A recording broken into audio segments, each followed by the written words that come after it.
자, 오늘 우리에게 주신 말씀은 구약 성경 출애굽기입니다. 출애굽기 12장 13절, 14절 두 절만 제가 봉독하겠습니다. 제가 갖고 있는 성경은 구약 성경 99쪽입니다. 여러분들 그 부분에 있습니다. 출애굽기 12장 13절과 14절 두 절만 제가 봉독하겠습니다. 하나님의 말씀을 들으십시오. 내가 애굽 땅을 칠 때에 그 피가 너희가 사는 집에 있어서 너희를 위하여 표적이 될지라. 내가 피를 볼 때에 너희를 넘어가리니 재앙이 너희에게 내려 멸하지 아니하리라. 너희는 이 날을 기념하여 여호와의 절기를 삼아 영원한 규례로 대대로 지킬지니라. 아멘. 자, 오늘 구원의 보호막이라는 그런 제목으로 말씀을 전하려고 합니다. 구원의 보호막입니다. 자, 오늘 우리가 읽은 출애굽기 12장 본문 주제는요, 이스라엘 백성은 유월절 어린 양의 피를 문설주의 발음으로 장자 심판에서 보호받았다.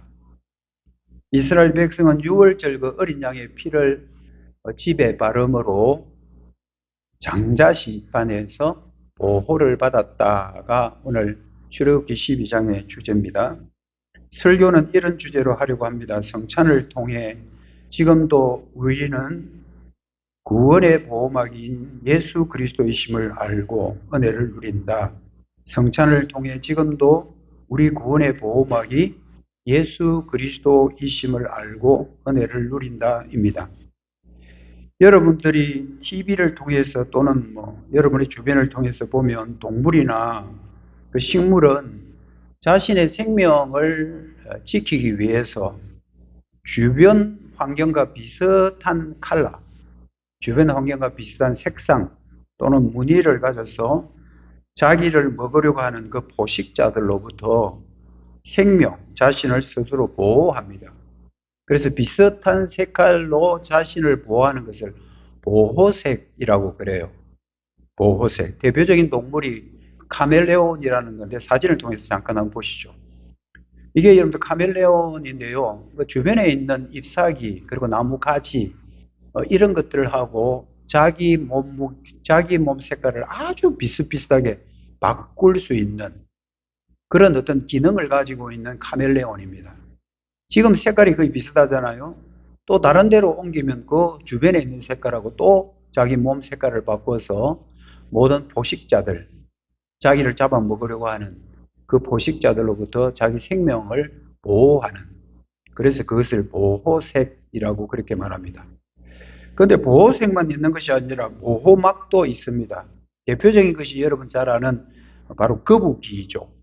거북이는 이 등껍질이 아주 딱딱합니다.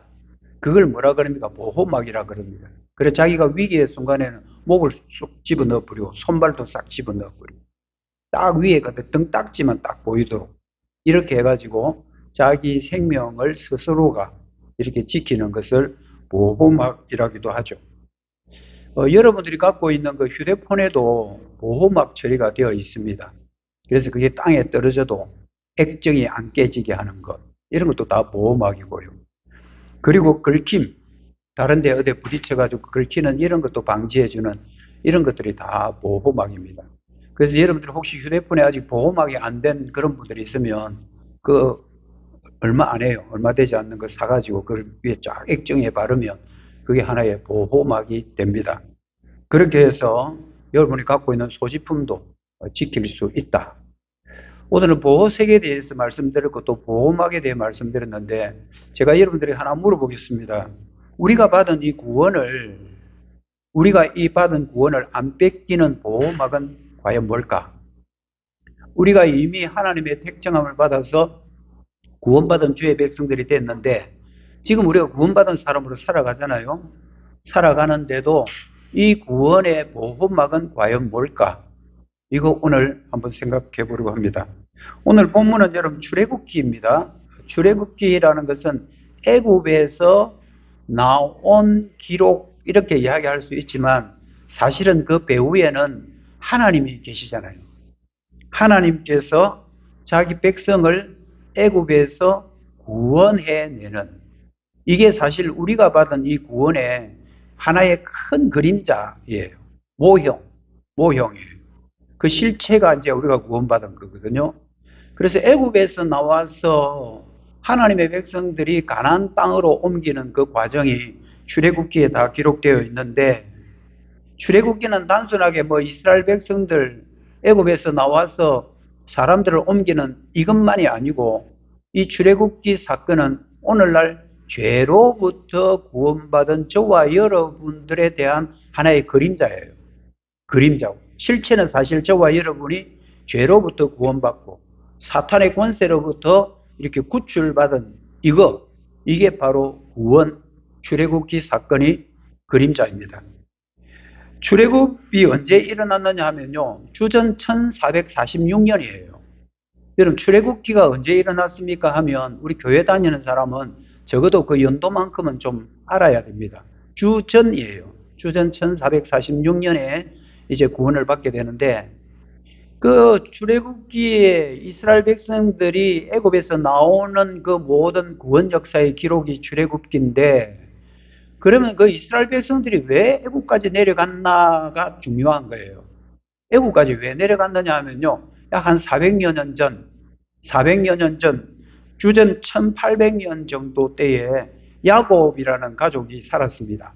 야곱의 가족들이 12명의 자녀를 가지고 있고, 그렇게 해서 한 가정 단위로 야곱이 아버지고 자녀들하고 있었는데, 자기들이 사는 그 가나안 땅에 너무 흉년이 든 거예요. 기근이 들어서 먹고 살기 어렵잖아요. 근데 애굽에는 아직까지 괜찮다는 소식을 듣고 애굽으로 피신을 갑니다. 그렇게 갈 때가 약 주변 사람들 다 합쳐보니까 70명이에요. 70명 정도가 애굽 주변의 고센이라는 땅에, 너희들 히브리인들만 여기 살아라. 애굽 시내로 들어오면 안 된다. 너희들은 목축을 하는 사람들이니까 냄새나고 그러니까 시내로 들어오지 말고 너희들끼리 거기 모여 살아라 해가지고 고센 땅을 하나 허락받고 그곳에서 이제 야곱의 가족들이 살아가기 시작하죠. 그런데 이 야곱의 가족이 나중에는 이스라엘이라는 이름, 야곱의 이름이 이스라엘로 바뀌면서 이스라엘 하나의 집단 공동체가 됩니다. 애굽에서 약 한 400년 정도 있으면서 히브리인들은 얼마나 건강한지 자녀들을 너무 많이, 너무 빨리, 그리고 자꾸 잘 낳는 거예요. 그러니까 히브리 민족들이 쭉 늘어나 버려요. 갑작스럽게 히브리 민족들이 늘어나니까 누가 제일 긴장하느냐 하면 애굽의 왕 바로입니다. 여러분, 바로라는 것은 사람 이름은 아니고 애굽 이집트의 왕은 그냥 바로라고 불러요. 그래서 본명은 따로 있습니다. 그래서 애굽의 그 바로 왕이 굉장히 이거 큰일 났구나. 저 히브리 민족들이 너무 저렇게 사람이 팍팍 불어나고 사람들이 많아지면 저 사람들에 의해서 우리가 지배받을지를 몰라 라는 그런 불안감, 그런 두려움 때문에 그때부터 본격적으로 히브리인들을 종으로 삼아가지고 굉장히 괴롭힙니다. 그래서 이집트 사람들이 하기 어려운 그런 공사들은 전부 다 히브리인들에게 다 시켜요. 그게 약 한 430년 동안 애굽에서 그런 고통의 나날들을 보내는데, 430년 전체가 그런 건 아니에요. 처음에 여러분 알다시피 야곱의 아들 중에 요셉이 가서 국무총리까지 하잖아요. 그렇게 해서 그때는 참 분위기가 참 좋았습니다만은 계속 이제 왕도 바뀌고 이제 요셉도 죽고, 그리고 그 후손들은 자꾸 불어나니까 바로의 탄압을 받기 시작하고 핍박을 받기 시작하죠. 그래서 이스라엘 백성들은 이제 어떻게 해? 다른 방법 없습니다. 부르짖는 방법밖에 없습니다. 여러분, 살다가 어려움 생기면요, 주변 사람들이 나를 도와주지 않을까라고 생각하는 것보다 먼저 하나님 앞에 부르짖어야 됩니다. 하나님 앞에 기도하셔야 돼요. 하나님, 이거 참 내 어려운 일인데 제가 해결할 수 없는 어려운 문제예요. 물론 주변 사람들, 목사님 또는 장로님들에게 기도 부탁은 하지만 여러분들이 부르짖어야 됩니다. 그래서 이스라엘 백성들이 부르짖기 시작합니다. 하나님, 우리 못 살겠습니다. 우리를 왜 이렇게 애굽 땅에 보내가지고 우리를 이렇게 괴롭히는 바로 밑에서 노예 생활을 하고 살아야 됩니까? 하고 부르짖어요. 그때 하나님께서 이스라엘 백성들의 기도를 들어주셔서 지도자를 한 사람 세우는데 여러분이 잘 아는 그 사람이 바로 모세입니다. 모세는 우리 성경 인물이기도 하지만 모세는 일반 역사에도 많이 알려진 인물입니다. 그래서 안 믿는 사람들도 모세 하면 다 알아듣습니다. 모세는 하나님의 백성들을 구원해 내기 위해서 하나님이 세운 특별한 지도자 모세입니다. 그 당시에는 뭐 사사도 없고 왕도 없고 이럴 때였잖아요. 그래서 모세가 이제 지도자가 되어가지고 이스라엘 백성들을 애굽에서 애굽에서 이렇게 이끌어내는 그 일을 맡겼습니다. 여러분, 이제 하나님께서 아브라함 민족들, 아브라함에게 약속한 것이 세 가지가 있는데 그 가운데 하나가 자손이고요. 두 번째는 땅이에요, 땅. 그리고 세 번째가 복이에요. 창세기 12장에 하나님이 아브라함과 언약을 맺을 때 이 세 가지 약속을 하셨는데 그 첫 번째 약속인 자손은 이제 애굽에서 엄청나게 불어납니다. 70명 들어갔던 그 이스라엘 공동체가 나중에 약 한 250만 명 정도 애굽에서 나올 때 그렇게 많은 자손들이 불어나서 나왔고, 이제 그 자손들이 애굽에서 나와서 두 번째 약속인 땅, 가나안 땅이에요. 젖과 꿀이 흐르는 가나안 땅에 하나님이 약속한 땅이기 때문에 애굽에 나온 그 백성들을 가나안 땅으로 인도해야 되는, 그것이 하나님이 하실 일이에요. 하나님의 경륜입니다. 왜? 하나님이 약속하셨으니까. 하나님은 약속한 것은 반드시 이루시니까. 그래서 많은 자손들 이제 만들어졌고, 이제 약속한 땅 가나안으로 옮기기 위해서는 애굽에서 이스라엘 백성들을 구출해내야 됩니다. 불러내야 됩니다. 그래서 하나님께서 지도자 모세를 삼으시고 애굽에서 나오게 하시려고 하는데, 문제는 뭐냐면요, 이 바로 왕이 이스라엘 민족들을 못 나가게 하는 거예요. 붙들어 놓고 계속 자기들이 괴롭히고 노예로 삼겼다고. 어려운 일들은 저 히브리인들에게 다 시키면 된다고. 그런 사고를 가지고 못 나가, 안 돼. 자꾸 반대를 하는 거예요. 그러니까 하나님께서 그때부터 10가지 재앙, 여러분 재앙이 10가지 임한다면 이거는 상상을 초월합니다. 우리가 여기에 하나만 어려움을 당해도 얼마나 힘듭니까, 사는 게. 근데 10가지 재앙을 차곡차곡 첫 번째, 두 번째, 세 번째 이렇게 해가지고 9개까지 재앙을 주는데도 애굽이 절대 자기를 안 굽혀요. 그래도 못 내보내겠다는 겁니다. 안 내보내겠다는 겁니다. 그래서 마지막 재앙을 하나님이 이제 주시는데 그게 뭐냐 하면 장자 재앙이라는 거예요.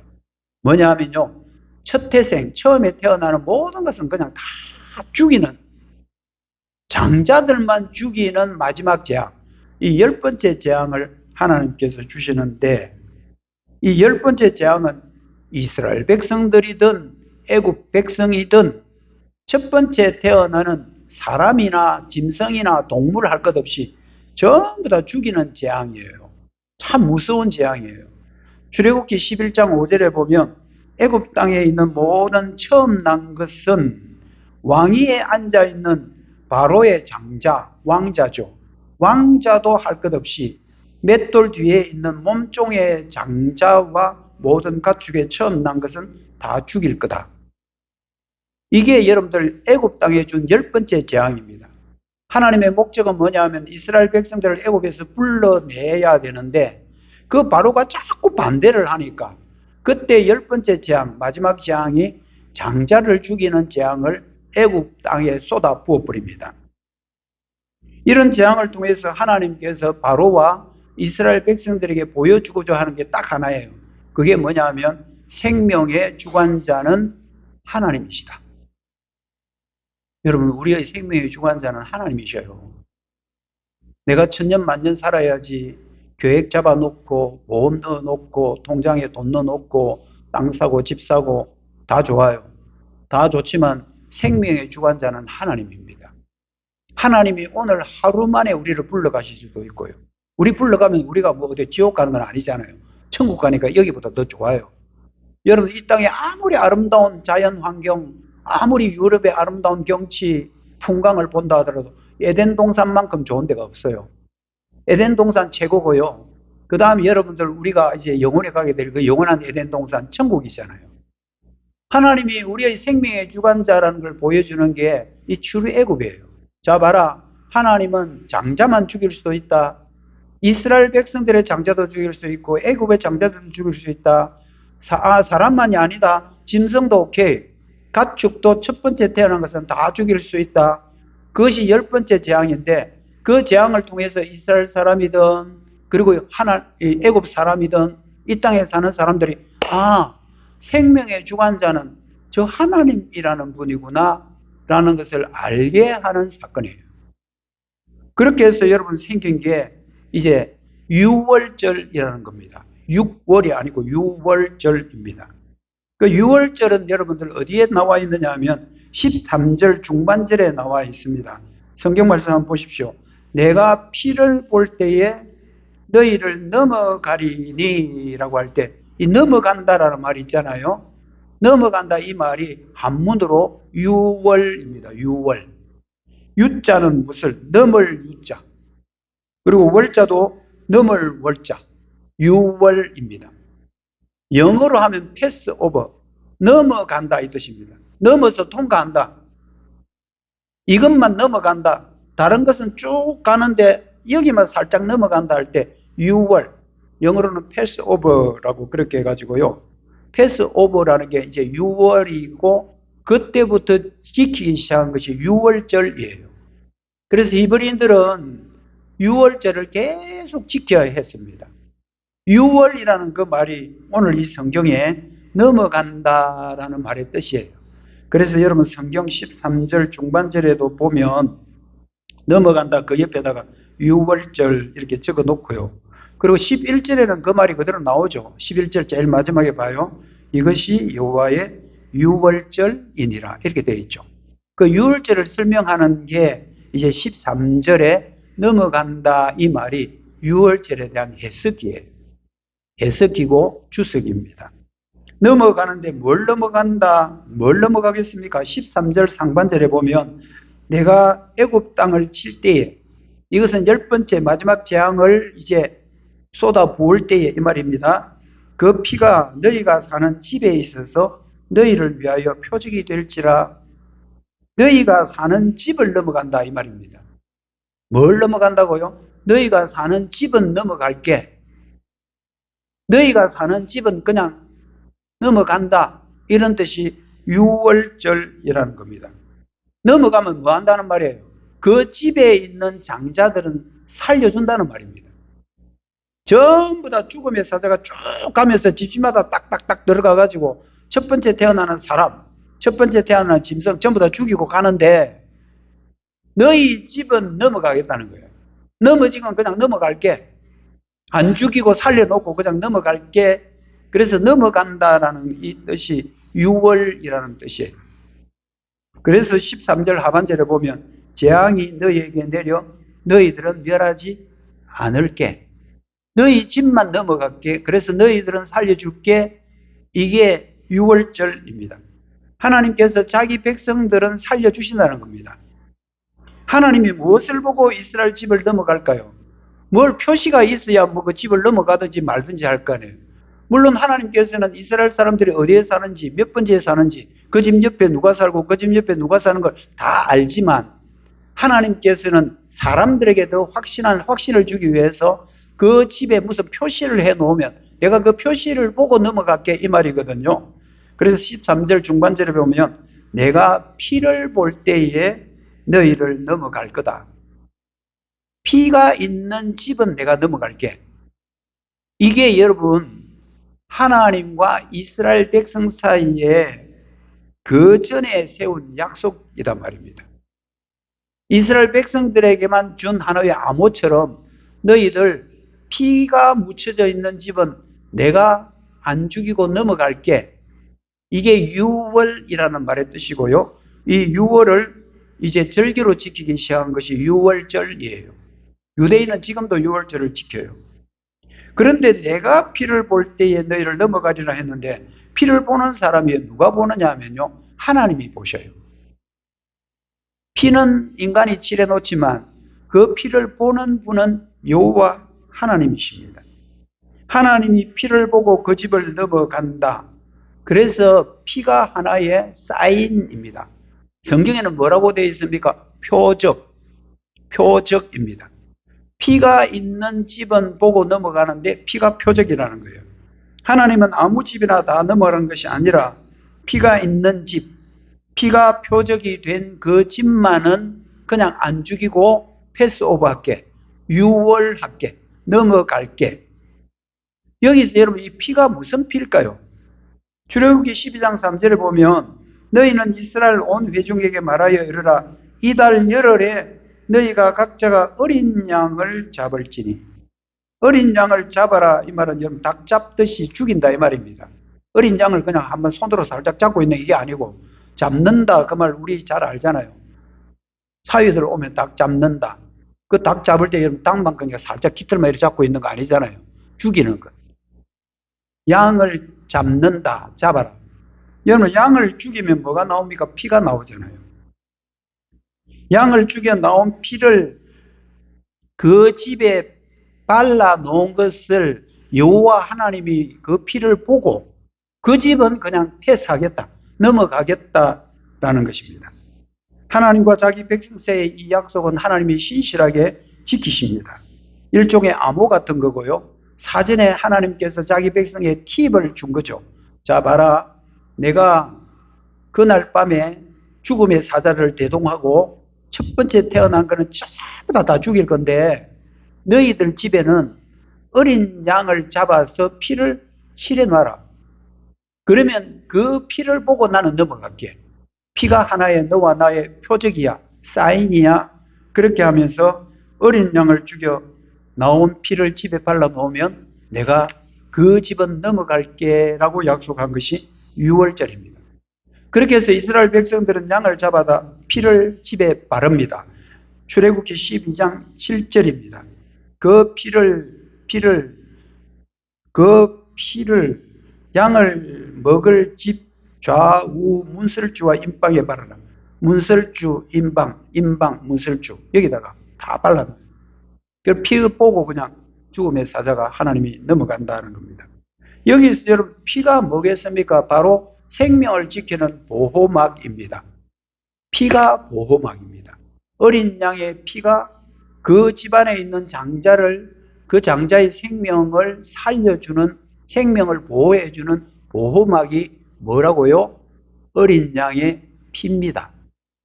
어린 양의 피를 칠해놓은 그 집은 다 살려놓았으니까 생명을 보호받는 것은 그 어린 양의 피입니다.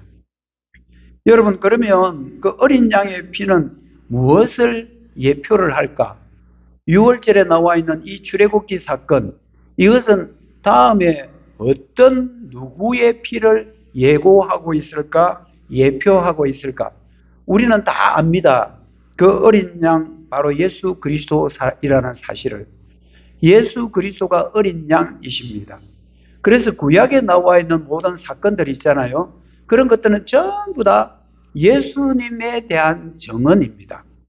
여러분 이게 굉장히 중요하니까 꼭 기억해 놓으십시오. 구약의 모든 사건들, 구약의 모든 약속들은 어디에서 결정되냐 하면 예수님에게서 전부 다 거기서 다 성취가 됩니다. 그래서 요한복음 5장 39절에 보면 너희가 성경에서 영생을 얻는 줄 생각하고 성경을 연구하거니와 이 성경이 곧 내게 대하여 증언하는 것이다. 여러분 구약 성경이든 신약 성경이든 주인공은 예수님이십니다. 구약에는 오실 예수님을 믿었고요. 신약은 오신 예수님을 믿었습니다. 이게 너무너무 성경을 이해하는데 중요합니다. 우리 사천영광장로교회 모든 성도 여러분들은 이 사실을 꼭 기억해 놓으십시오. 구약에 나오는 많은 사건들, 그런 것들은 예수 그리스도 안에서 모두 다 완성됩니다. 구약에 나와 있는 사건들은 하나의 그림자지만 실체가 예수님이셔요. 그래서 여기 나와 있는 어린 양, 그 피가 생명을 보호하는 보호막이었잖아요. 그 어린 양이 누구란 말이에요? 예수님이라는 말이고요. 여기서 어린 양의 피는 예수님께서 십자가에 달리신 죽음이 예수님의 피입니다. 이 사실을 우리는 잘 알아야 됩니다. 예수님이 바로 어린 양이라는 말은 성경에서 누가 제일 먼저 증거하느냐 하면요, 세례 요한 아시죠? 세례 요한이 예수님보다 인간으로 6개월 먼저 태어나요. 그렇게 해서 먼저 오실 예수님의 길을 예비한 사람이 세례 요한인데, 세례 요한이 자기들 제자들하고 서로 가르치고 배우고 있다가 예수님이 지나가는 것을 보고 예수님을 이렇게 소개합니다. 요한복음 1장 29절입니다.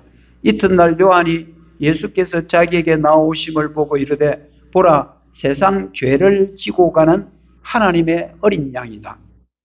여러분, 세례 요한이 자기 제자들 있었어요. 그 제자들과 함께 가르치고 이렇게 시간을 보내고 있는데 예수님이 옆으로 지나가는 걸 보고 얘들아 봐라, 저분 잘 봐라, 저분 잘 봐놔야 된다. 저분이 구약에서 말하는 어린 양이야. 저분이 구약에서 말하는 하나님의 어린 양이야 라고 그 예수님을 어린 양이라고 세례 요한이 증언하고 있습니다. 여러분, 그 당시에 세례 요한의 제자들은 다 유대인들이잖아요. 그러니까 구약 성경의 사건들을 다 알고 있어요. 그래서 출애굽이 있었고 출애굽 때 어린 양의 피를 바른 집은 살았고, 왜냐하면 자기는 유월절 지키고 있으니까, 명절처럼. 그러니까 세례 요한 자기 스승이 야, 나도 참 중요한 인물이긴 하지만 내보다 더 중요한 인물이 이 땅에 올 거야. 그것부터 준비했다가 드디어 예수님이 이제 사역을 시작할 때 저분이 하나님의 어린 양이야 하면서 예수님을 어린 양이라고 소개합니다. 예수님이 어린 양이시고요. 예수님이 죽어야 뭐가 나옵니까? 피가 나옵니다. 그것이 어린 양의 피, 예수님의 피입니다. 예수 그리스도의 피를 묻혀져 있는 사람들은 예수님의 피가 바로 보호막입니다. 예수님의 피가 우리의 생명, 우리의 구원을 하나로 보호해주는 보호막이 예수님의 피입니다. 예수님이 십자가에 달려 죽으실 때에 우리의 죄가 다 죽습니다. 이 사실을 우리는 확실히 믿어야 됩니다. 여러분, 이는 진리의 말씀인데 이것을 여러분의 생활과 딱 같이 겹쳐가지고 내가 이렇게 사는데 무슨 내가 죄인이 아니고 의인이야, 그렇게 할 필요가 없습니다. 예수님의 피 때문에 저와 여러분은 의인 되는 겁니다. 여러분 어디에 보십니까? 로마서 3장 25절 보십시오.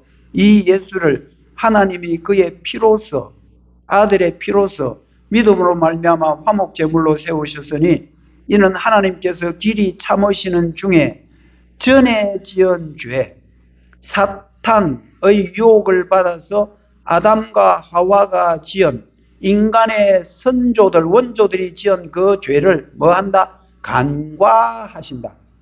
그런 죄로 인해서 모든 인간들은 죄인이지만 어린 양이신 예수 그리스도의 그 피로 말미암아 그 죄를 없는 것으로 해주겠다 간과하심으로써 하나님의 의를 우리에게 부어주신 이 사건, 로마서 3장 25절입니다.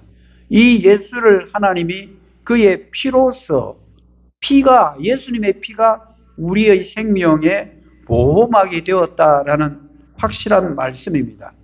예수님이 십자가에 달려 죽으심으로 죄인된 우리들이 거룩하신 하나님 앞에 나아갈 수 있도록, 화목하게 할 수 있도록 예수님 당신이 어린 양이 되셔가지고 제물이 되셔가지고 하나님과 죄인인 우리 사이를 화목케 해주셨다. 그래서 예수님이 무슨 제물이라고요? 화목 제물이라 말입니다. 예수님이 우리 때문에 죽어주셨기 때문에 하나님이 우리의 죄를 없이 해주신 거예요. 간과가 뭡니까? 이게 역시 넘어간다는 뜻입니다. 죽어 마땅하지만 너희들은 살려놓겠다. 왜? 예수님의 피 때문에. 예수님의 피가 너희들의 영혼의 머리에, 머리부터 발끝까지 예수님의 피로 딱딱딱딱 찍혀 있으니까, 발라져 있으니까 그 피를 보고 하나님께서 넘어가서 살려주신 것처럼 예수님의 피 때문에 저와 여러분은 죄 때문에 죽지 않고 우리는 패스오버 한단 말입니다. 우리의 죄를 간과하심으로 오히려 우리를 의인 삼아버린 이 사건, 이것은 오직 예수님으로만 가능한 것입니다. 예수님의 피가 우리의 구원의 보호막이 되는 것입니다. 구약의 이스라엘 백성들은 이 출애굽 사건 이후부터 계속 지켜온 절기가 유월절이에요. 이제 내가 너희들을 살려놨다. 1년에 한 번씩 꼭꼭 유월절 지켜야 돼. 이것이 14절에 나옵니다. 너희는 이 날을 기념하라는 거예요. 기념하여 여호와의 절기를 삼아 영원한 규례로 삼으라. 지금도 사실은 그 유대인들이 있잖아요. 이 사람 지금도 유월절 지키고 있어요. 그 사람들이 왜 지금도 유월절을 지키냐면 예수님이 어린 양이라는 사실을 안 믿기 때문에 그래요. 그래서 이런 유대교하고 기독교는 다릅니다. 저와 여러분은 기독교예요. 이스라엘 사람들 가운데도 기독교인도 있어요. 여러분 이스라엘 그 지도를 가만히 보면 여기 사는 사람 이슬람 사람들, 여기는 기독교인들만 사는데, 여기는 유대인들만 사는데, 여기는 팔레스타인 사람들이 사는데, 지금도 그 구역이 나누어져 있어요. 여러분 그게 왜 나누어져 있을까요? 근데 이렇게 나누어져 있습니다. 기독교인, 유대교인. 여러분 유대교하고 우리 기독교는 다릅니다. 지금도 유대교는 메시아를 지금도 기다리고 있어요. 그러나 우리 기독교 저와 여러분은 예수님이 우리의 메시아라는 사실을 우리는 믿잖아요. 그래서 우리는 기독교인이에요. 유대교는 지금도 유월절을 왜 지켜야 되겠습니까? 메시아가 아직도 안 오니까. 이미 오신 예수 그리스도가 메시아인 줄 유대인들은 안 믿어요. 구약 성경의 많은 사건들은 다 믿고 있지만 지금도 여러분들 통곡의 벽 앞에 가가지고 유대인들 이만한 빵모자 하나 딱 뒤집어 쓰고 끄떡끄떡 하고 있는 거 아니십니까? 그 아직도 지금 메시아를 기다리고 있는 사람들입니다. 그거는 유대교입니다. 저와 여러분은 기독교입니다. 예수님이 어린 양이시고 메시아라는 사실을 우리는 믿는 사람들은 지금 기독교예요. 그래서 지금 유월절 안 지키잖아요. 그런데 이스라엘 백성들은 유월절을 계속 지켜왔어야 됩니다. 예수님이 오신 그 이후부터는 유월절을 지킬 필요가 없게 된 겁니다. 그렇지만 예수님 오실 때까지 구약의 백성들은 너희들 유월절을 영원한 규례로 삼아야 돼. 알았지? 근데 영원한 규례입니다. 유월절을 지키는 사람은 이스라엘 사람이지만 사실 그 유월절을 기억하는 분은 하나님이십니다. 여러분 유월절을 우리가 지키지만요. 우리가 유월절을 지금도 지켜요. 그게 좀 이따가 말씀드릴 성찬인데 이스라엘 사람들 유월절 계속 지켜요. 기념해요. 그러나 사실은 그 유월절을 기억하고 있는 분은 하나님이시란 말입니다. 하나님이 뭘 기억할까요?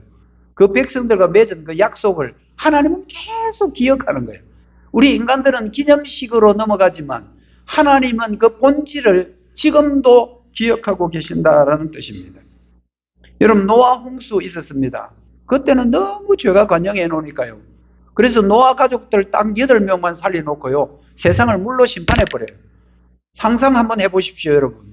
문명이, 과학이 쫙 발달됩니다. 가인의 후손부터 해가지고 쭉 발달되는데 창세기 6장에 가면 이거 너무 죄가 큰 거예요. 그래서 사람, 하나님의 자녀들, 사람의 딸들 이것들이 막 섞여가지고 결혼하고 이러면서 죄가 온 세상에 쫙 퍼져버린 거예요. 코로나처럼 쫙 퍼져버렸단 말이에요. 그러니까 하나님이 안 되겠다고 심판을 하시는데 그게 노아 홍수입니다. 노아 홍수 사건이 그때 일어나는 거예요. 여러분 노아 홍수 때는 딱 8명만 살려놓고 그리고 짐승들, 동물들 전부 다 종류별로 전부 다 그거는 다 살려놓고 세상을 완전히 물로 심판해버립니다. 심판 끝나고 나서 하나님이 약속을 하나 해요. 무슨 약속하느냐 하면 내가 너희들에게 이제 물로는 심판 안 할 거다. 내가 이제 물로 심판 안 할게. 근데 이런 말을 해도 사람은 못 믿어요. 그래서 하나님이 하나의 정표로 보여준 게 뭐예요? 무지개예요. 무지개. 여러분 우리는 무지개를 보면서 참 좋다 이렇게 생각하지만 무지개를 볼 때 야 저게 노아 홍수 때 하나님이 약속한 거잖아. 물로서 이제 심판 안 한대. 아무리 태풍이 불고 비가 뭐 하루에 뭐 몇백 미리 내린다 하더라도 물로서 심판은 안 하는 거야. 이게 여러분들 하나의 정표가 무지개입니다. 구약시대에 하나님께서 아브라함 민족들, 아브라함 족속들과 언약을 맺는데 그때 또 하나의 정표가 뭐냐면 할례입니다. 할례. 남자는 태어난 지 6일, 7일 될 때 할례를 받아라. 남자의 그 생식기를, 표피를 제거하는 그 할례. 요즘 같은 포경수술 비슷한 건데요. 그 할례는 하나님의 언약의 정표입니다. 언약의 정표로 할례를 받으라고 한 거예요.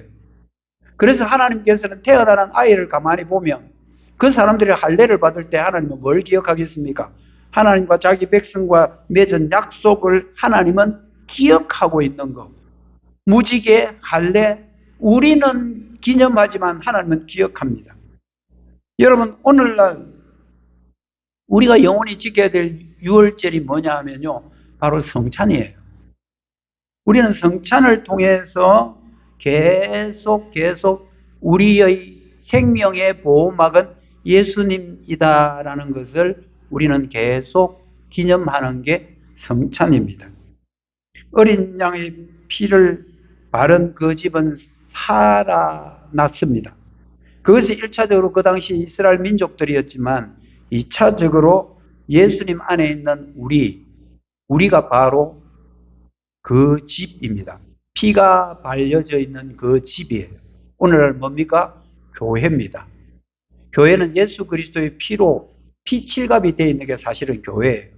그래서 사탄이 죽음의 사자가 여러분들 교회를 보고 예수님의 피가 있는 것 보면 질급하고 그냥 도망친단 말입니다.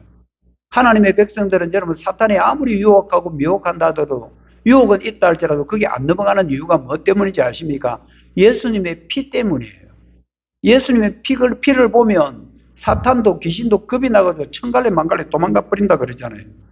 여러분 오늘날 성찬은 예수님의 양과 예수님의 어린 양 대신 양의 피와 양의 고기를 먹는 그날이 여러분 성찬입니다. 우리는 성찬을 통해서 우리가 받은 구원을 기념합니다. 하나님은 오늘날 성찬을 통해서 어린 양의 피이신 예수 그리스도의 피를 하나님도 기억하십니다. 그래서 예수님이 성찬을 제정해 놓은 거예요. 고린도전서 11장 25절입니다. 식후에 또한 그와 같이 잔을 가지시고 이르시되 이 잔은 내 피로 세운 새 언약이니 새 언약입니다. 이제는 이것을 행하여 마실 때마다 나를 기념하라. 예수님이 성찬을 제정해 놓으셨습니다.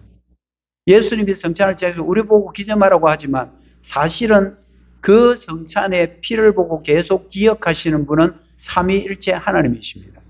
삼위일체 하나님은 성찬을 통해서 우리가 그 성찬을 먹고 마실 때 우리를 많이 바라보시면서 잘한다 칭찬도 하시겠지만 하나님이 이 사람들은 다른 사람들과는 달리 영원토록 이 사람의 구원과 생명은 우리가 지켜줘야 돼 라고 기억하는 게 여러분 성찬이란 말입니다. 삼위일체 하나님이 우리 성찬에 참여하셔서 우리는 기념하지만 삼위일체 하나님은 우리와 맺은 그 언약, 이제 예수님의 피가 우리의 생명을 영원히 보호하고 보호하는 보호막이야라는 것을 기억하면서 삼위일체 하나님은 우리 성찬에 참여하십니다. 우리는 성찬을 통해서 예수 그리스도가 우리의 보호막이라는 것을 인정하고 확인하는 시간이고요. 우리는 이 성찬을 통해서 하나님의 사랑이 얼마나 큰가를 기억하는 시간입니다. 로마서 8장 38절 39절입니다. 내가 확신하노니 사망이나 생명이나 천사들이나 권세자들이나 현재일이나 장래일이나 능력이나 높음이나 깊음이나 다른 어떤 피조물이라도, 이거는 간단히 말하면요, 하나님 빼놓고 세상에 어떤 권세를 갖고 있든 어떤 것이든 과학이든 뭐든 그 사람들이 아무리 교인들을 공격한다 하더라도, 그 교회를 공격한다 하더라도 당신의 아들 예수 그리스도의 그 피가 이 사람들의 생명의 보호막인 것을 아시니까 우리를 우리 주 그리스도 예수 안에 있는 하나님의 사랑에서 절대로 끊을 수 없다. 여러분, 성찬의 의미가 얼마나 큰지 여러분들 아셔야 됩니다. 우리는 성찬을 통해서 구원의 보호막 되시는 예수 그리스도 안에서 하나님의 그 놀라운 은혜와 사랑을 기억하고 기념하는 것입니다. 여러분, 우리끼리 성찬하는 것 같죠? 천만에요. 삼위일체 하나님이 이곳에 참여하셔서 우리는 기념으로 예수님의 살과 피를 기념으로 먹고 마시지만 삼위일체 하나님은 우리를 가만히 바라보시면서 그래, 내가 너희들하고 약속했지. 너희 세상 끝날 때까지 너희가 받은 이 구원, 너희가 받은 이 영원한 생명, 이거는 절대로 뺏기지 않을 거야. 예수 그리스도의 피가 바로 보호막이야 라고 삼위일체 하나님은 우리의 성찬 가운데 말씀하고 지금도 기억하고 계십니다. 말씀을 맺습니다. 우리의 구원의 보호막은 예수님이십니다. 우리는 이 성찬을 통해서 예수님이 우리 구원의 보호막이라는 사실을 다시 한번 우리는 확인하는 시간입니다. 연례 행사가 아닙니다. 그래서 성찬은 하나님이 우리에게 주시는 은혜의 시간입니다. 은혜의 방편입니다. 우리는 성찬을 통해서 삼위일체 하나님의 사랑 안에 있음을 여러분 또 한 번 성령으로 깊이 인식하셔야 되고요. 우리는 이 성찬을 통해서 나의 구원이 그리스도 안에서 지금도 보호받고 있다. 보호받고 있다. 세상에 어떤 것도 이 우리가 받은 이 구원을 뺏어갈 자는 이 세상에 없습니다. 이것을 다시 한번 확인하는 시간이 성찬임을 여러분 기억하시고 우리의 구원의 보호막은 오직 예수 그리스도이십니다. 이 시간 우리 다 함께 기도하겠습니다. 하나님 감사합니다. 이 시간 우리가 성찬을 가지려고 합니다. 이 성찬을 통해서 예수님이 우리의 생명의 보호막이시며 구약 백성들 그 피를 보고 넘어갔던 것처럼 우리는 예수 그리스도의 피로 말미암아 우리가 과거에 지은 모든 죄들을 간과하신다고 하셨사오니 이 약속을 성찬을 통해서 또 한 번 확인하는 귀한 시간 되게 해 주시옵소서. 예수님의 이름으로 기도드립니다. 아멘.